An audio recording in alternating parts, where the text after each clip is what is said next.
Ars Libri is an everyman's journey, book by book, through Western literature. We read, retell, and reclaim our rich heritage. Be sure to subscribe to the show at arslibri.substack.com.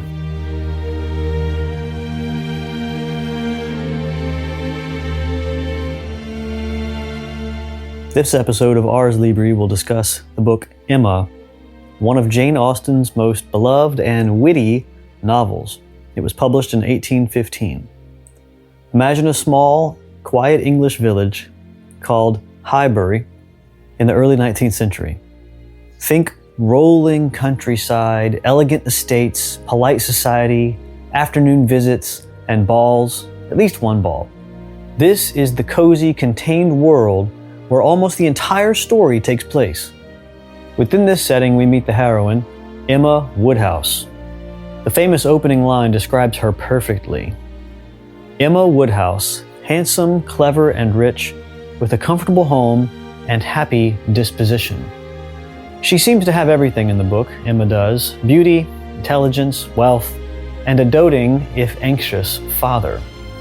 At 21 years old, Emma is clever, she is confident, and very much used to having her own way. In fact, she's convinced she's an expert at matchmaking. After successfully pairing off her beloved governess with a kind widower in the village, Emma decides to try her hand at finding the perfect husband for her new friend, a sweet but impressionable young woman named Harriet Smith.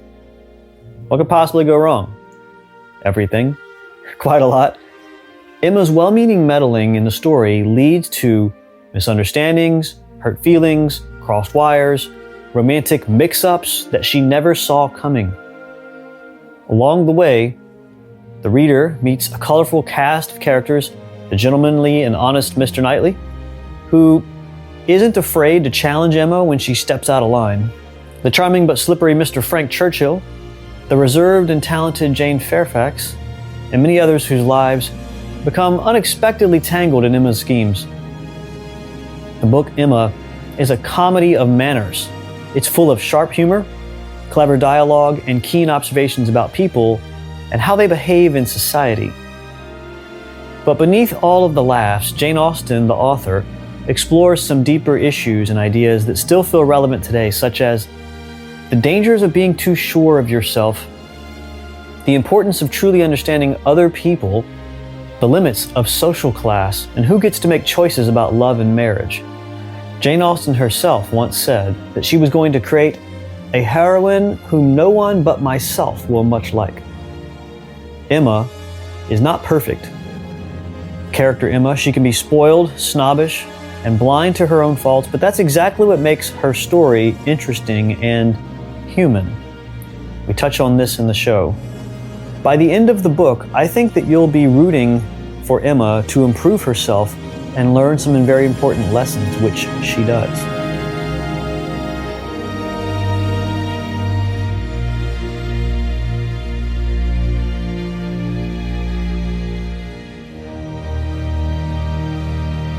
In this episode, we're talking about Emma, Jane Austen's Emma. And I've got to say, when I first read Emma as a teenager in high school, I hated it. You read it as a teenager in high school? For fun. What? Not as part of a class? No. Oh my gosh. I don't remember reading anything in high school other than watching the movie Romeo and Juliet in English class in 9th grade. I remember reading nothing. So I was the kind of person who had no skills, and so I read books. Is that common among people who read books, literary people? Probably. It's like, I don't know what to do with myself or my time, but there's a book. Like, those who can do, those who can't read. That's good. I'm joking. No, it's true, because then the ones who read usually become teachers. So, you know. Ooh, ouch. Yeah. Okay. Good point. Anyway. It's a good book. It does hit differently when you read it as a teenager versus when you read it later in life, and you've got a little bit more worldly experience that you can call your own. Yeah, sure. That's common among all books.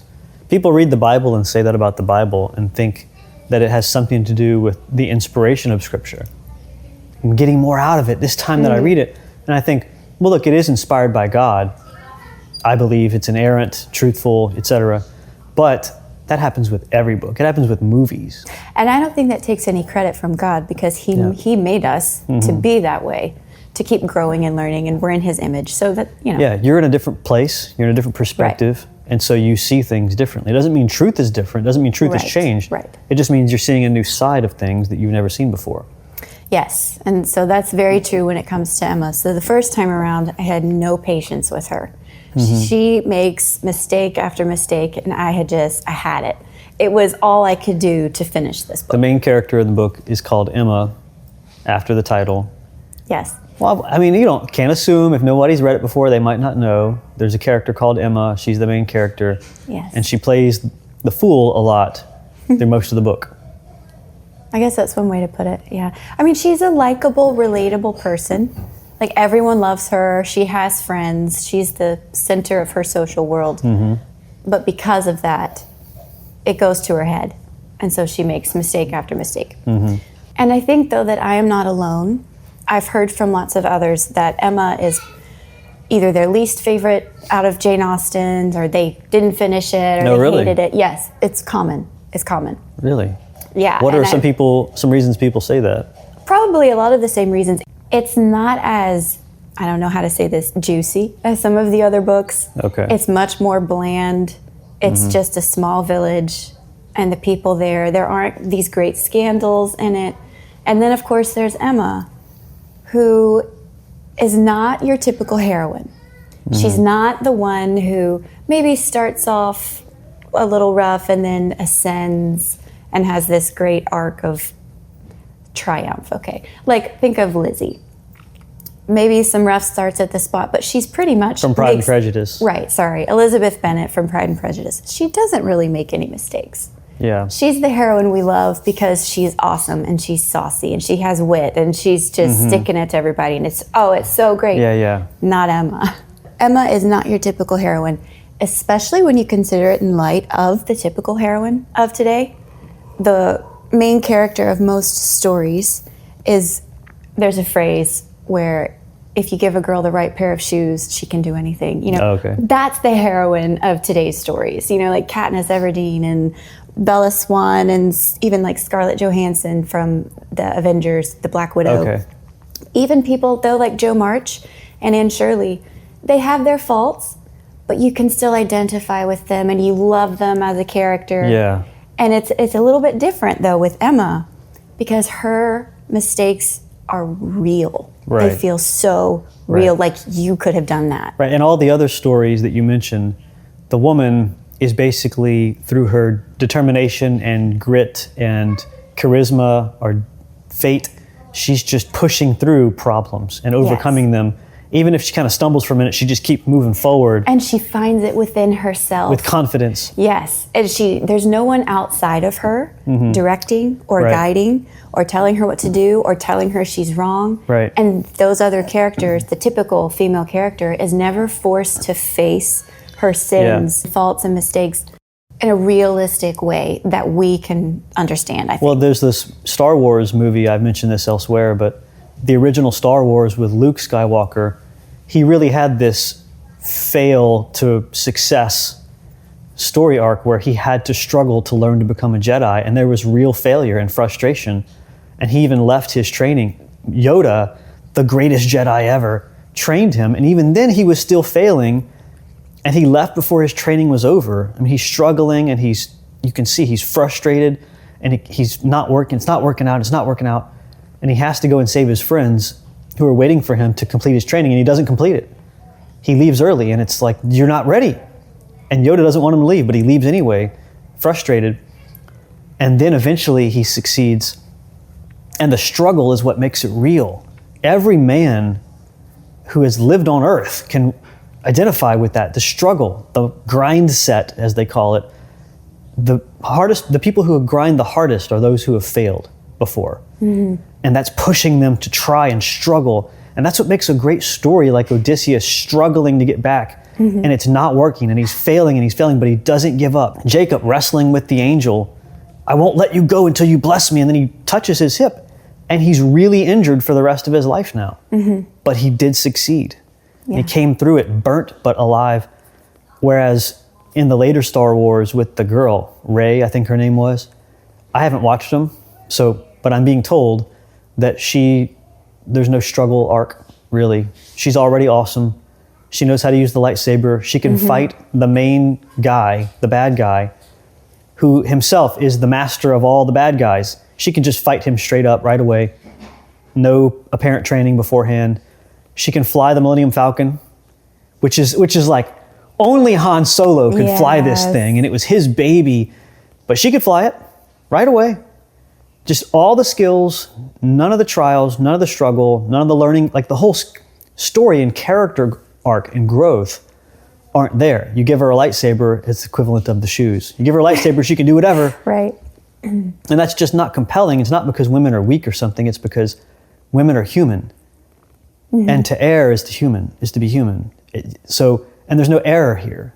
Right. It's just, maybe the only error is that internally she doesn't believe in herself enough. Right. Or something. Right. That's the only error. And it's like, no, you have to, like Luke has to learn to use the Force, which is this external thing. Christians, in the Christian universe, you have to learn to trust in God, not yourself. Lean not on your own understanding, but walk in the ways of the Lord. And so there's all this, I may be mixing up verses there, but there's this reality in the human experience, whether male or female, doesn't matter, young or old, black or white, Christian or non-Christian, that you have to struggle to achieve anything. Even Jesus had to suffer to rise again. Yeah. And he didn't just come on earth as this big glittering glory king, like bow to me everybody. He came as someone who had to grow up and experience life like us. And the Bible says he learned obedience and that he suffered. He was tempted with everything that we were tempted with, but he didn't sin. So he had to struggle. Even Jesus, even the Son of God, incarnate. He didn't just show up and like, wham, blam, devil, get away, boom, boom, I'm shooting straight and swinging my sword. And no. There was a real story here of a real human.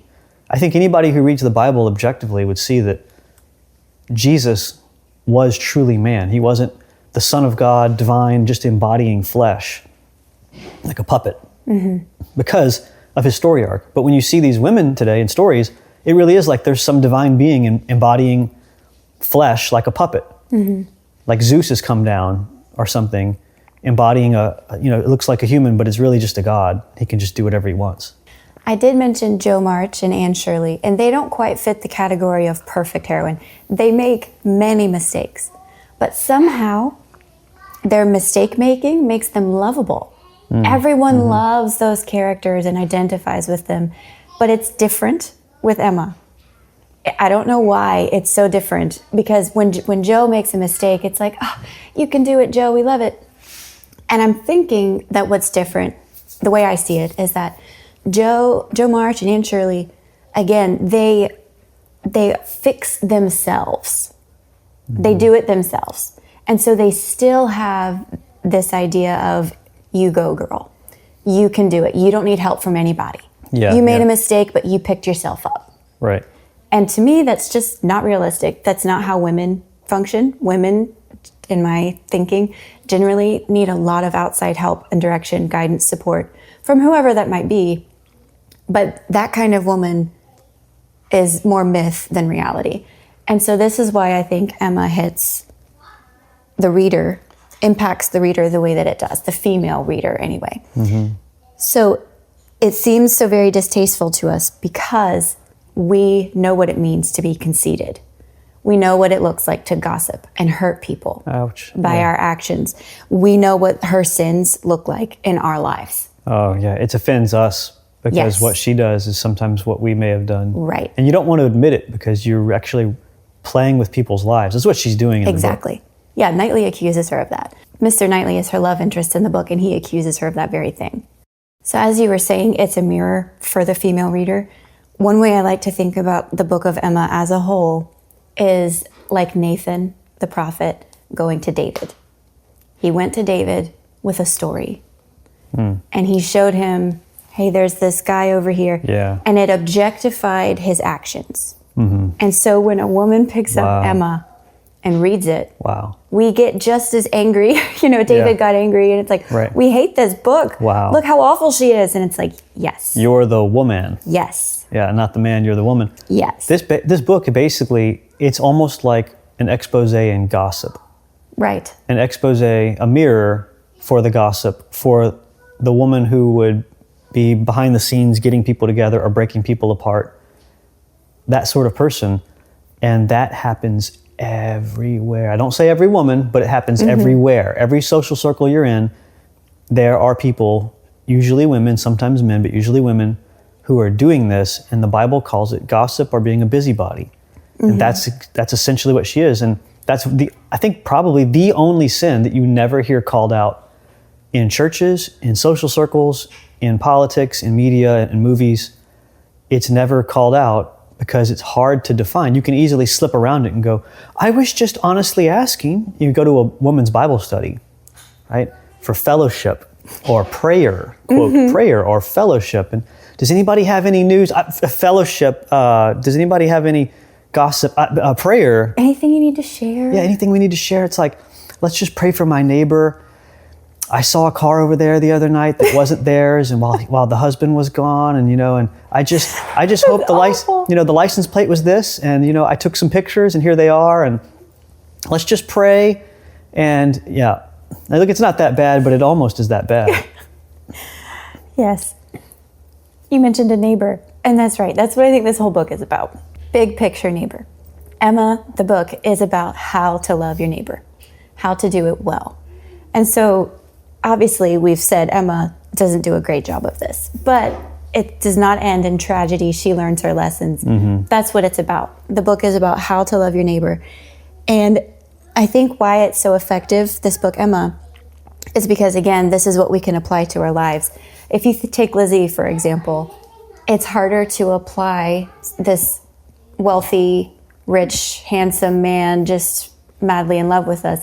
That's really not the reality for most of us. Right. But what we can identify with is making mistakes and having to dig our way out of them. That's a lot easier. Yeah. So this is why Emma's my favorite, because I can identify with that. Like, Lizzie is perfection. Jane is perfection. It's an admirable. It's fun to read about because she's not making these mistakes, so there's no pain involved for the reader. So Emma's not as pleasant or as pleasurable in some ways to read, but I think it has better lessons for the average woman reading these books. Yeah, but who wants to read a book of lessons?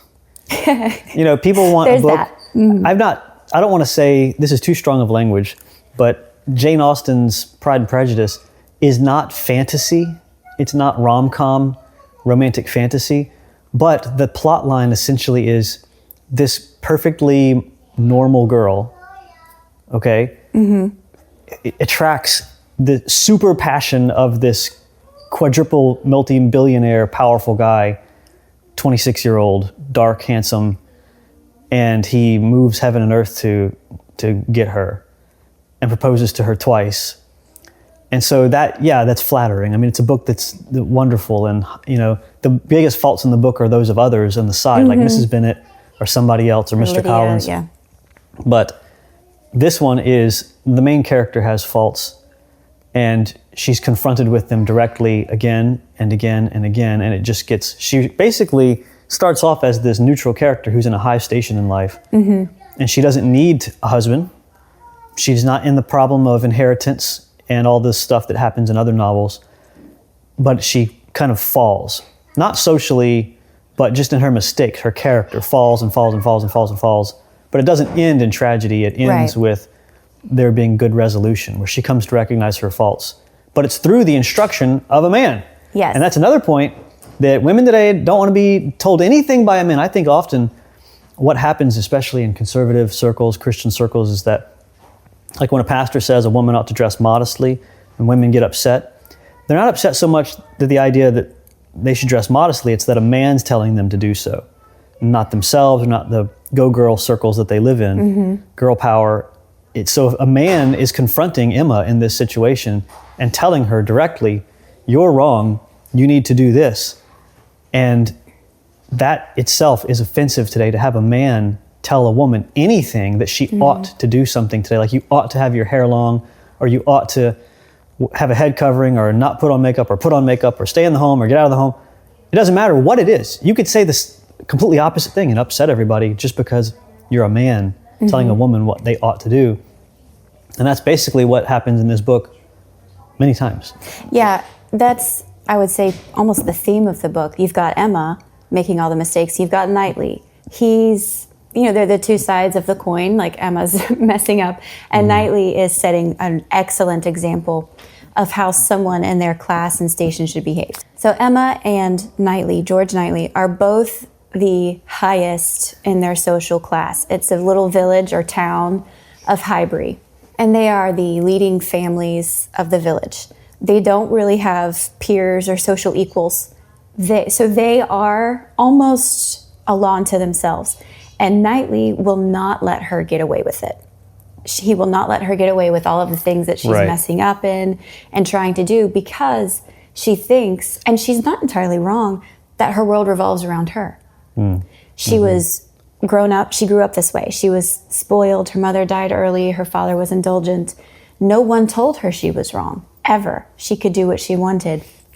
It is only Mr. Knightley in this story that is capable of rebuking her. He's not afraid of her.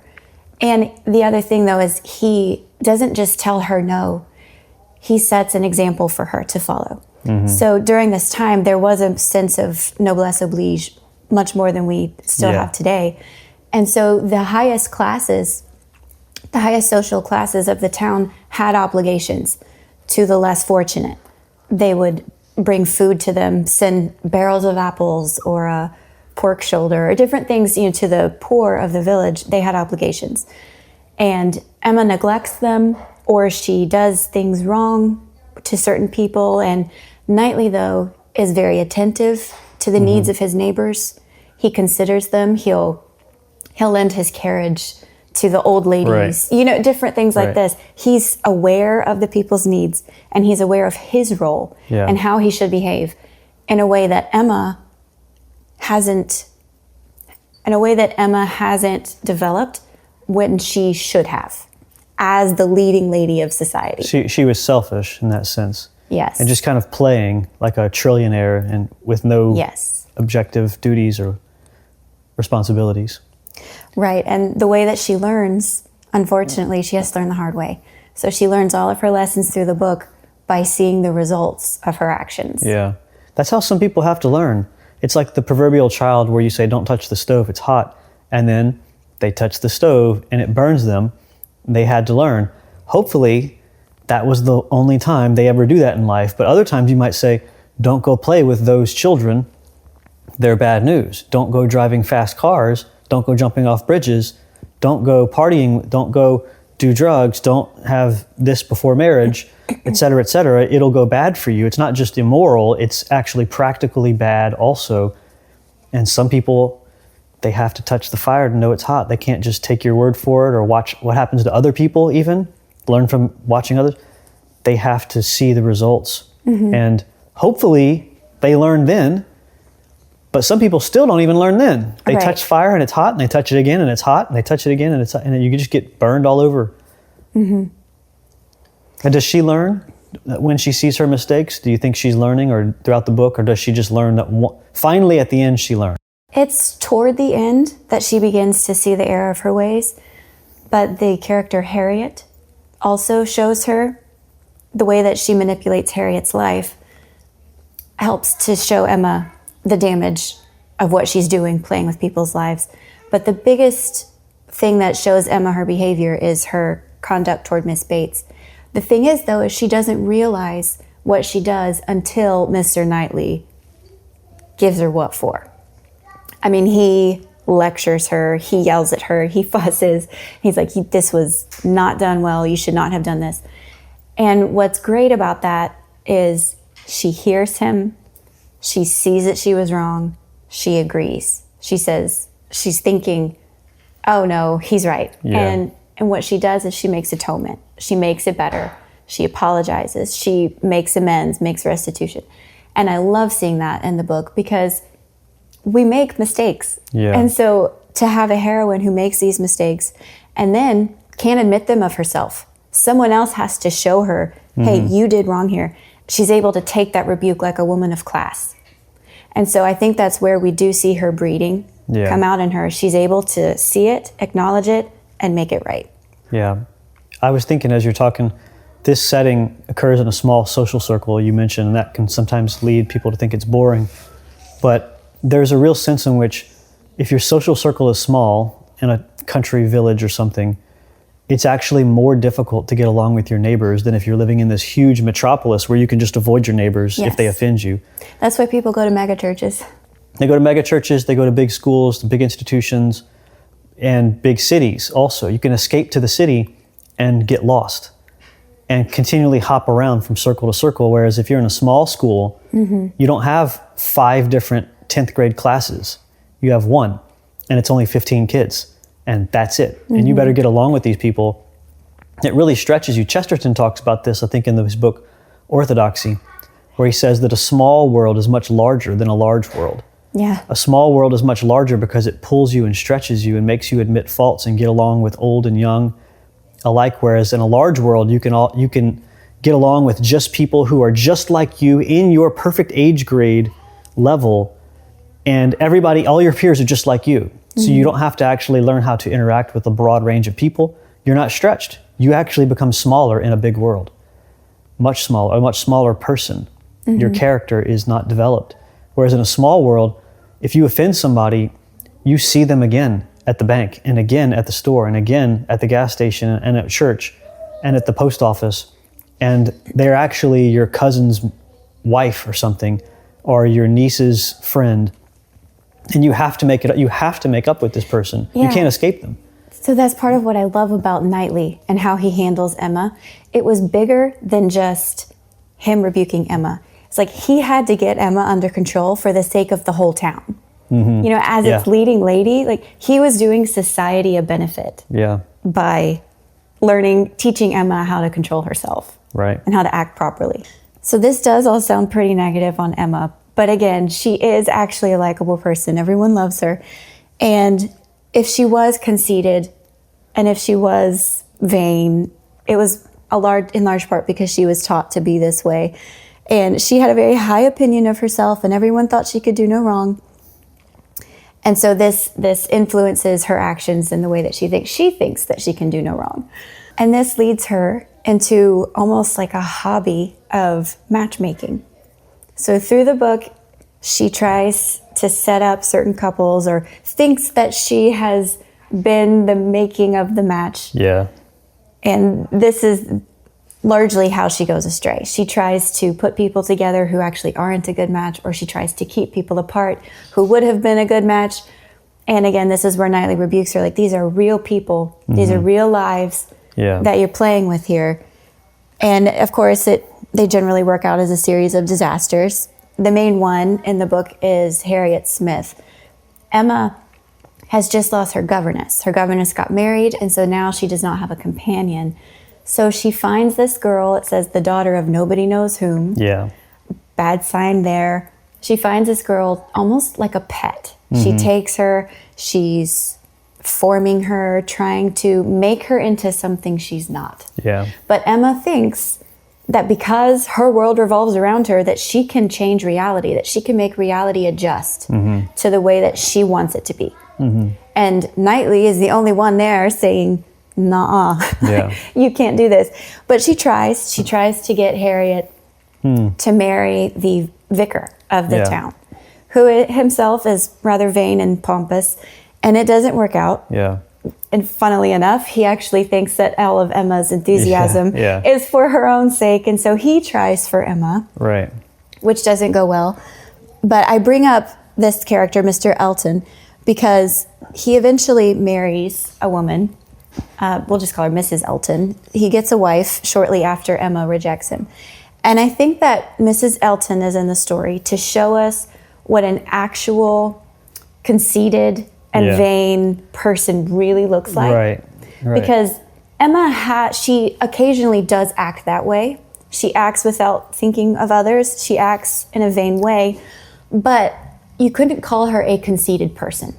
Yeah. Like, that was not her character. Right. That was not who she was. She was acting out of character, whereas Mrs. Elton was actually conceited all the time and didn't even know. She wasn't acting. Right. That's who she was. Right. And I think that she's included in the book to show us that, to show that Emma actually she had high breeding, she had class, she was capable of these things, but she was making mistakes. So what's funny about Mrs. Elton is no one respects her. Everyone sees that in Mrs. Elton. And everyone respects Emma, but they all privately laugh at Mrs. Elton. Yeah. She is not respected among her neighbors. And she thinks she's a leading lady in society. She doesn't even have the self-awareness to see how others are perceiving her. Right. Emma is able to learn that. Yeah. Yeah, she can see it. Yeah. As you were describing this scene where Emma manipulates this young lady to try to get her to marry this basically woman of no station to marry a man of station, and it doesn't work out, I think another reason people might not like this book today is because it reinforces class. Yes. And social distinction. It didn't work out. She was trying to basically annihilate social distinction. I don't think she was a radical revolutionary leveler or something, but she was trying to bring this girl of no station, no parentage, no background, to marry the vicar, and it didn't work out. And Knightley was trying to tell her, this is not proper. And in a book of today, it would have been proper. I mean, you can read, for instance, the old versions of Cinderella and the new versions of Cinderella, and the old ones are, she's a nobody who marries a prince, but she does it because she's noble of character and she's deserving of it. The same thing with the 12 Dancing Princesses, the young man in that one, he grows up as a farmer, but in his soul, he's noble in his soul. He's high. It's almost as though he's out of place. Yeah. And he goes to his proper place of distinction. But in modern stories, you'll find someone who really doesn't deserve it, and they really are lowborn, but it doesn't matter because social class doesn't matter at all. Whereas with Emma, she tries to bring someone from one station to another, and it doesn't work. And that's a reinforcement, basically, from Jane Austen, favorably, of class distinction. This happens in Pride and Prejudice. Yes, I think some people who read it initially think, oh, look, she was trying to break down class barriers by giving Lizzie to Darcy, Yeah. But no, I would say the same thing holds because, as Lizzie says, she says, I am a gentleman's daughter, he is a gentleman, we are equal. They were in the same class. They were, I mean, they were on opposite ends. He was higher than her, but they were in the same class of not the working class. Right. So Jane Austen was not trying to I would say this down also, class. people point out the Bible, how there's all these non-Israelites who joined the bloodline of Jesus, and they use that to say that bloodline doesn't matter, therefore, and it didn't matter about genetic offspring and posterity and kinfolk and all this stuff. But in reality, most of the times where that's shown, not all, but most of them, it's their cousins, like Ruth joining in the line of Jesus. She was a Moabite, and Moab, they were basically cousins. I mean, today, I don't even know if we would have allowed Ruth and Boaz to marry because they would have been like second cousins or something. I mean, that's how close it all was together. They spoke the same language. Yes, they worship different gods, but I mean, the Israelites worship different gods during all this time. My point is, though, is to say my point in bringing this up, though, is to say it's sort of the same thing. Oh, the Bible is like a proto-Enlightenment book, proto-liberal, breaking down class distinctions. Actually, no, if you look into it, in Jane Austen, for instance, Pride and Prejudice, they were already of the same class here. And in Emma, they were of different classes, and it did not work out. Right. So she's not a proto-feminist. This is not what's happening. She's actually reinforcing, except it's more stark in this book. You can't deny it. It faces you right there. It doesn't work out for this girl because she's not of the same class. And in fact, there was that farmer guy who wanted to marry this girl, and Emma pushed him away at first, or got the girl to deny him, but eventually she said, yeah, basically showing she belongs in her class, which is basically the laboring farmer yeomanry class, the peasant class. And she was happy. She found happiness in that place. And the whole time she was with Emma, it was mostly misery because she was rejected by the man who was above her. And so trying to attain something that's out of your reach, she was miserable. Yeah.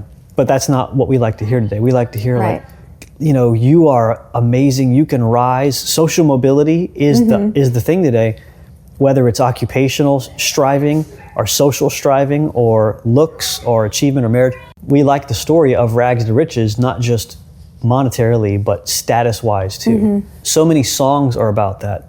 We were at the bottom, now we rise to the top, and we're gonna throw our money out the window from our Bentley as we roll down the street and back in the ghetto that we grew up in or something. People love this story, rags to riches, but also socially, overturning things. The high become low and the low become high. And it's all through the striving of man. This is a theme in the Bible, though. God said he raises up the lowly and brings the high down. But God does that. And he does it to teach people a lesson, not to overthrow society. He's not doing that to everybody, everywhere. He does it to those who are proud of heart. So when you're high, if you're a high-born nobleman or something, the whole point is don't be proud. And that is in this book. Yes. You can still have class distinction with the humility that comes with it. I think James talks about this. If you're poor, praise God. I'm paraphrasing. Praise God for the blessings, because God has put you in a lowly place and you'll be exalted one day.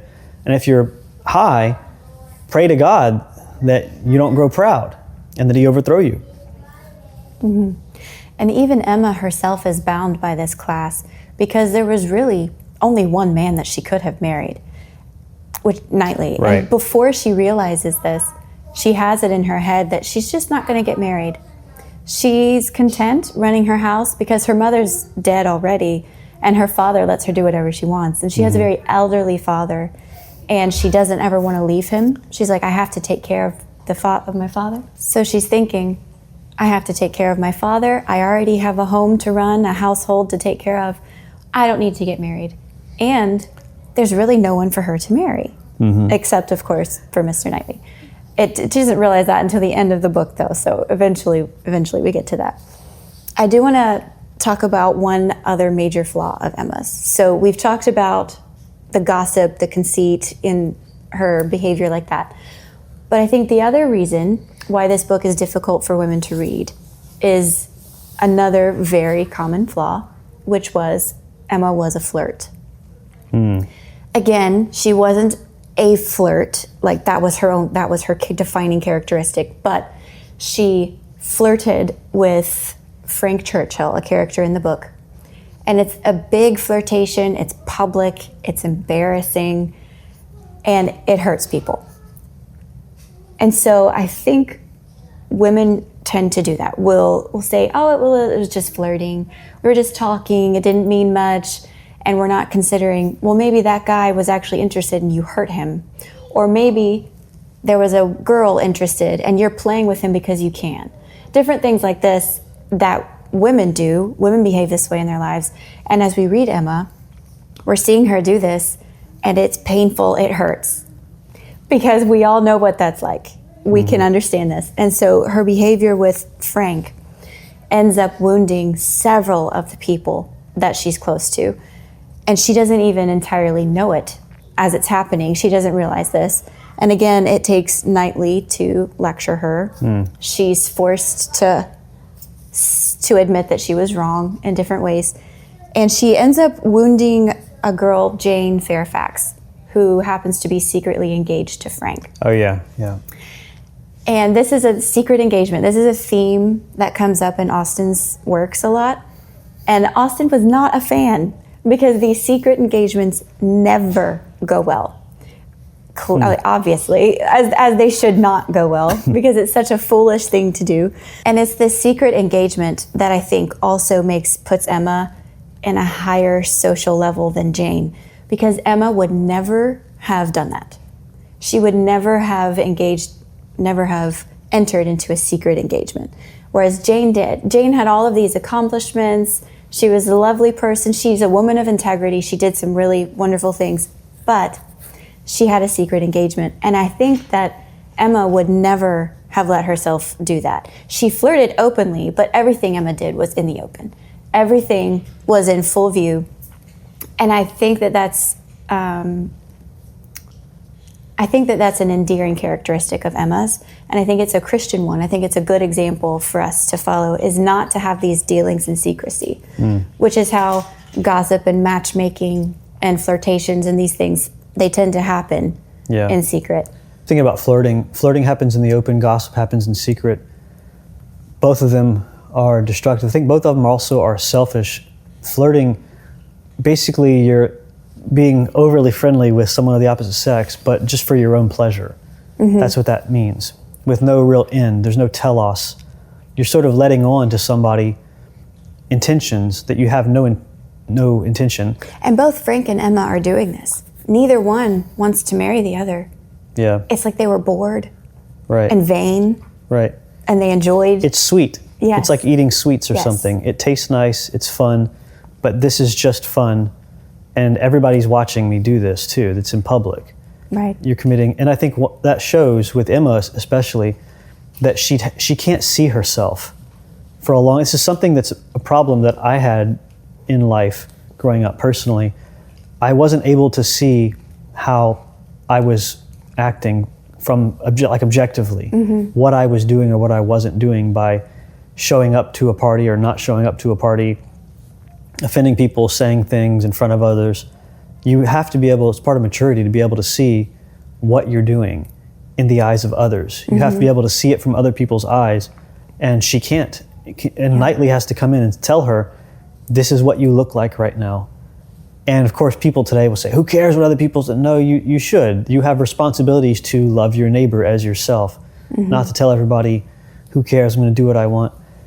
So those two things go together, I think, in the story for Emma, the flirt and the inability to see herself.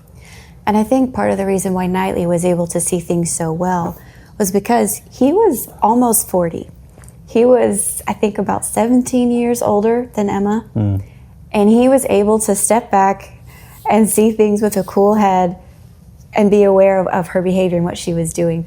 But I think why the flirtation with Frank was a big deal in the book was because that's what made Mr. Knightley realize, I don't want someone coming in here and taking Emma from me. That's what made him realize, oh no, I want Emma. Even though she's making all of these mistakes, he loved her, but it was a very active love.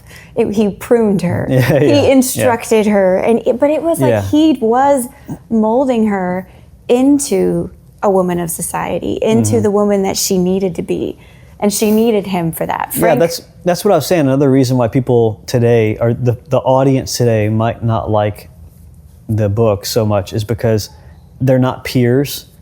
She and he are not partners in crime, so to speak. He is her tutor. He is her big brother. He's almost like a father figure to her, instructing her and telling her where to go and shaping and molding her. And she's kind of blundering, tee-hee, ha-ha, the whole way through. Whoopsies. And then he's like, no, it's got to be this way. And eventually she comes to see that. But he is her superior in the story. And he does lead her and instruct her. Yes, and not just by rebuking her and telling her what to do. Again, he's doing it by example. So as you read the book, you realize in all of the ways that Emma's messing up, Knightley is dead on. Like, he's doing exactly what he should do as the leading man of society, as the richest. He's the perfect example of what she should be doing. And you think I'm like Knightley, I hear. Well, interesting. I do like that. That's part of why I like Emma, is because I do find it is more of a mirror of our relationship than some of the other books. Look, I need help. And we have a little bit of an age gap. No, not a little bit. Yeah. Just a wee bit. Yeah, no, but I think that that's a good thing. I think an age gap is healthy because it naturally generates respect from the woman to the man. It's just harder for a woman to respect a man as her senior or superior when she's someone that she's grown up with, or when she's someone who's the same age as her. It can happen, it's fine. I'm sure there are good marriages like that, it's fine. But I think that it naturally works out for a healthy marriage the way that the Bible says it should be if the man is significantly older. It just makes it easier, I think, for both parties. It'll make it easier for the man not to be intimidated by the woman, not to be afraid of telling her where she's wrong. And it will be easier for the woman to hear him when he does tell her those things. But don't you know that we're supposed to complement each other? It's complementary, right? And the woman is supposed to give the man sage advice, and the man is supposed to consult his wife on every decision. And this is all stuff I learned from the complementarian literature. This novel is written in a time and an age, and it's supporting the structures of that time where there was not this egalitarian, complementarian, equal partnership situation. It was the man here is clearly not at all tyrannical or abusive, but very much in the leadership role of wisdom and advice, counsel, guidance, rebuke. He's shaping her. I've often thought about this. The Bible says that husbands should love their wives as Christ loved the church and gave himself up for her. And everybody loves to say that part, but the next part says, and wash her with the water of the word. And if you just read the Bible and see how Jesus delivers the word, how God delivers the word to his people, it's often rebuke, instruction, It's reproof, not comfortable. discipline, correction, training. It's basically, why would you wash someone unless they're dirty? Wash her with the water of the word, which means she's not where she should be spiritually, morally, in her character, and it's the man's job to get her there. Yeah. Which basically is like training anyone, a child or someone, an employee or whatever other situation where you train people. They're not where they should be, and it's your job to get them there. You're in a position of authority over this person to discipline and train them. So there's a funny picture someone put about this recently where a woman was basically covered in mud and a man she was clothed, but it was a picture. She was it's like an AI picture. She was in a tub and he's washing her and it said, wash her with the water of the word. It's like, well, that's an interesting way of putting it. I mean, what do you think it means to just like read the Bible to her, or to actually instruct and train her in the way she should go? And for thousands of years, I've said this in other podcasts, men wrote letters to women. They also did it just verbally, but they wrote letters to their wives, training them in how to manage the estate, how to be a woman, how to pray, how to do everything, manage the household. And it is really like not a father to a child, but it's not equal partners where we're both giving each other political counsel like John Adams and Abigail Adams. And he's consulting her what we should do with the Senate and the state, and she's giving him sage advice that's not the situation here. Although lots of people like to reference that and write biographies about her as though it's this proto-egalitarian example. Yeah, I think that's probably the flaw of complementarianism, is that it assumes that the woman has no flaws. I mean, the man too. It's assuming that they're both these perfectly competent adults who don't need help either way, And it's like, actually, that's not how the Bible talks about it. It's very much the man helps the wife. Actually, okay, wife is the help me, right?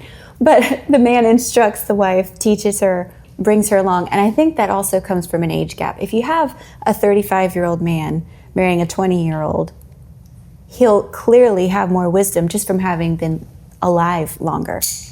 And so again, that naturally fits with the Bible, with how it speaks of how a husband should act toward his wife. And I think that's why, again, this book is hard on women, because we don't like to see ourselves in that category as flawed and as needing help and instruction from a husband or from a man. But it's interesting though, because women often like some kind of, this is in every single bit of women's literature, movies, stories, they like a man who's dominant and in charge and powerful. They like some leader, some man who comes in and says, we're going this way, come with me. Okay. They like that. In some capacity, they like that. Our modern day teaches women that the man that they should marry isn't like that. He's one whom you can kind of easily manipulate, or he's going to be safe. He's going to kind of agree to do whatever you want, let you have your way. And women end up kind of despising that man. And if they don't outright despise him, they just nag him to death, because they despise him inwardly, but it comes out outwardly of, you always do that. Why do you do that? Turn the light off. Pick up your shoes. Turn left, not right. I didn't say I wanted that. I wanted this. you just despise this man who won't take charge. But what kind of man did society tell you to marry? You're equal. Yes, and if you enter the relationship assuming you're equals, you're not going to see him as a superior, obviously. You're not going to respect him the way that you need to. Yeah, and so that's why, again, Emma is so great. That's why I prefer Emma as a heroine. I prefer a flawed heroine to a flawed hero. Every time. Darcy was a flawed hero. He had things to overcome. And we love Mr. Darcy, because he was rich and handsome and because he changed for Lizzie. But that, I think, is not as realistic of an expectation for most of us. I think Emma's a lot closer. Like, we need to look for the man that can help us along and cause us to grow as a Christian in our morality and integrity. That's what we need help with. And so to see it as equals, as, oh, I am just as good as you at everything, and to enter marriage that way, that's probably not going to go well. Some other examples from Jane Austen. So I mentioned already that Jane and Lizzie they don't have a lot of flaws. But this happens a lot in Austen's works. There's Eleanor Dashwood, there's Marianne. There's a couple who, Marianne and Catherine Morland, are in different books. They're both younger, and their only real flaw is that they just need to mature a bit. And then a lot of the other characters are really just, they don't have flaws. And so this is why I think Emma is different, it's distinct, it's really odd as far as Jane Austen's work goes. Emma is unlike any of her other characters. And it's funny, though, that she's hated because, she's the woman that I think reflects us more accurately. The other women are the women that we want to be and think we are. It's like, oh no, I'm like Eleanor. I do everything just right and I don't have any problems and it's fine. But when we read Emma, we get angry and we realize, oh no, this is really much more of, or at least that's how I read it. Maybe everyone else has their ducks in a row more than I do, but I identified with Emma a lot. So that's why she's my favorite. Is that good? I was an Emma in need of a Knightley. Yes, Knightley. To come set me straight, to lecture me and not let me get away with what everyone else would. And I'm your Knightley. Yeah. I'm your knight. You are. Yeah. Oh, knight. Now get in the kitchen, woman, and make me a sandwich. We have the servants for that, honey. Oh, yes.